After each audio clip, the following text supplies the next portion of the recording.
Selamat pagi dan selamat berjumpa kembali dengan Ibu Tinar di kelas bisnis retail dengan materi pelajaran kita Panitia Pembina Keselamatan dan Kesehatan Kerja. Ini sambungan dari materi kita tentang K3. Undang-undang ini sangat panjang sekali, jadi kita hanya mengambil poin-poinnya saja. Sekarang kita masuk ke dalam bab 4 dengan judul Panitia Pembina Keselamatan dan Kesehatan Kerja.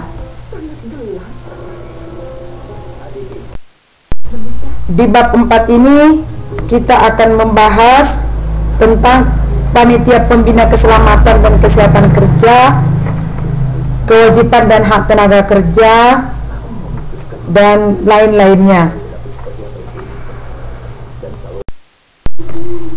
K3 yaitu kesehatan keselamatan kerja. Yang pertama tentang Panitia Pembina Keselamatan dan Kesehatan Kerja.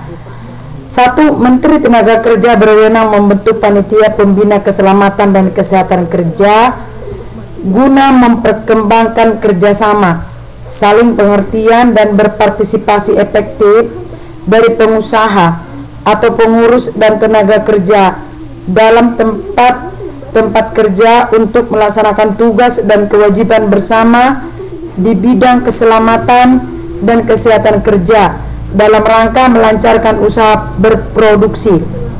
Yang kedua, susunan Panitia Pembina Keselamatan dan Kesehatan Kerja, tugas lain-lainnya ditetapkan oleh Menteri Tenaga Kerja. Kecelakaan. Pengurus diwajibkan melaporkan tiap kecelakaan yang terjadi dalam tempat kerja yang dipimpinnya pada pejabat yang ditunjuk oleh Menteri Tenaga Kerja. Yang kedua, tata cara pelaporan dan pemeriksaan kecelakaan oleh pegawai termaksud dalam ayat 1 diatur dengan peraturan perundang-undangan. Kecelakaan kerja merupakan salah satu kendala yang sering timbul dalam suatu pekerjaan. Kecelakaan kerja dapat diartikan sebagai suatu hal yang tidak seharusnya terjadi dan dapat merugikan berbagai pihak. Namun, kita dapat mencegah berbagai kecelakaan kerja dengan K3 sesuai dengan prosedur yang berlaku. Kecelakaan kerja dapat terjadi berbagai pekerjaan, tidak menutup kemungkinan pada bisnis retail. Misalnya, saat kita menjual berbagai produk di dalam etalase, namun ternyata karena kelebihan muatan etalase roboh dan menimpa kita. Hal ini tentu membuat pekerja menjadi terluka dan pemilik perusahaan rugi karena barang rusak. Namun kecelakaan kerja juga dapat terjadi karena berbagai faktor. Ayo kita simak pembahasan berikut.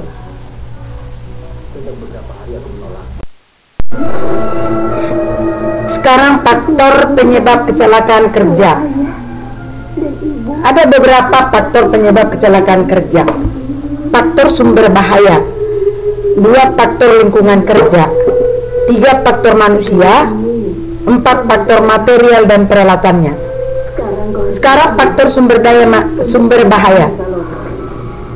Faktor sumber bahaya itu terbagi 2. 1 perbuatan berbahaya, yaitu jenis perbuatan yang dilakukan tanpa memperhatikan kondisi pekerjaan.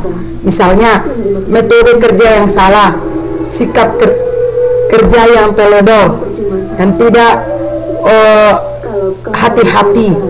Yang kedua, kondisi atau keadaan bahaya yang terkadang kondisi kurang diperhatikan. Misalnya, lingkungan kerja yang tidak aman, seperti daerah banjir dan gempa bumi. Yang kedua, faktor lingkungan kerja. Lingkungan kerja yang tidak sehat merupakan lingkungan kerja yang kurang memperhatikan berbagai aspek keselamatan pada pekerjaan, misalnya kabel listrik yang tidak terawat. Yang ketiga adalah faktor manusia. Hal ini disebabkan kurangnya pengetahuan pekerja itu sendiri dalam melakukan pekerjaannya, misalnya kurang paham tentang listrik sehingga kena strom. Yang keempat adalah faktor material dan peralatannya.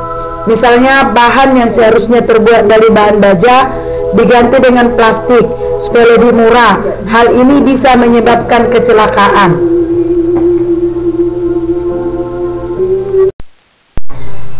Dari penjelasan diambil kesimpulan bahwa kecelakaan kerja dapat terjadi karena dua hal, yaitu faktor manusia yang tidak memenuhi keselamatan kerja, dua, keadaan lingkungan yang tidak aman. Dari faktor tersebut dapat dilihat sehari-hari penyebab utama kecelakaan kerja adalah ketidakdoloran pekerja itu sendiri. Guna menghindari berbagai kecelakaan tersebut, diharapkan setiap pekerja memiliki kesadaran masing-masing dalam melakukan keselamatan kerja. Dampak dari kecelakaan kerja.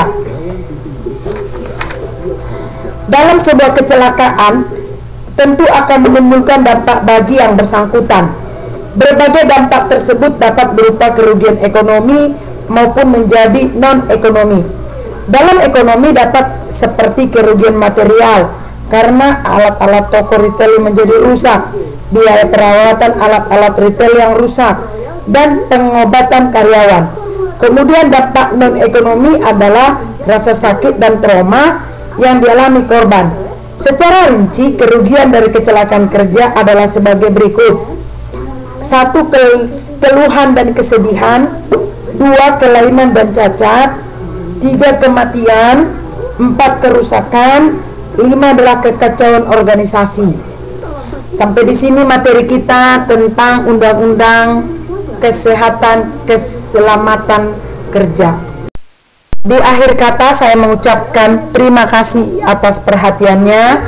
Tetaplah waspada, jangan sepele dengan apa yang terjadi. Jaga jarak, cuci tangan selalu, gunakan masker apabila kamu mau bepergian. Saya berharap kita bisa berjumpa esok hari dalam keadaan sehat. Ciao.